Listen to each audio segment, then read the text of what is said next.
তো হ্যালো বন্ধুরা, তোমরা দেখতে পাচ্ছ এখানে কত বড়টা চাপ পড়ে গেছে।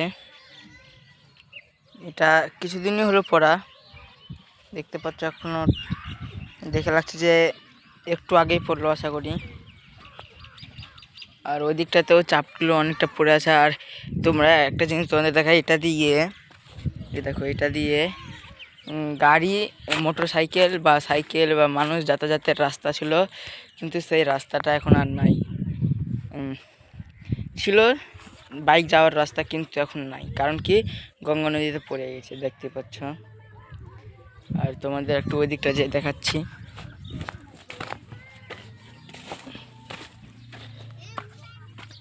আর এদিকটাতে তোমরা দেখো বাড়ি ঘরগুলোর অবস্থা অনেকই খারাপ। আর সব জায়গাতেই কিন্তু টুপ টুপ করে চাপ পড়তেই আছে, আর বড় বড় চাপগুলো পড়ছে একদম।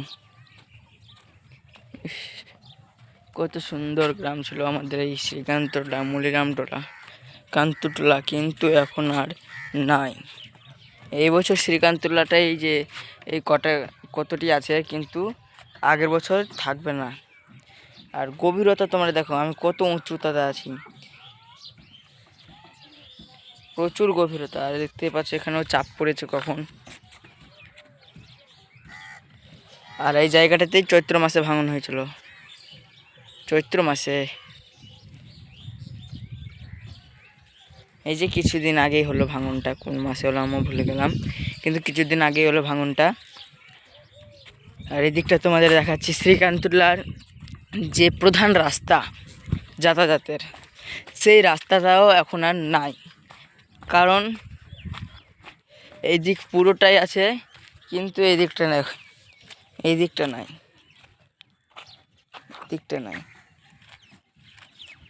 আর এই জায়গাগুলো দেখতে পাচ্ছ, গাছপালা, ঘর বাড়ি, কত সুন্দর প্রকৃতি। আর রাস্তা থেকে কিছু দূরে এই দিকেও গঙ্গা নদীর দূরত্ব। এইগুলো জায়গাতেও ধুস ধাস করে চাপ পড়তে থাকে। আর এটা হচ্ছে ঘর মানুষের, ভেঙে যেমন তেমন করে এখানে থাকছে। কারণ কি, এখন তো কোথাও আর জমি নেওয়া যাবে না তো তাড়াতাড়ি।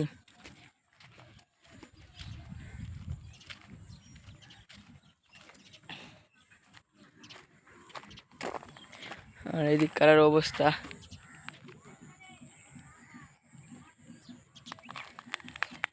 তো আজকের ভিডিওটা এই পর্যন্তই ছিল।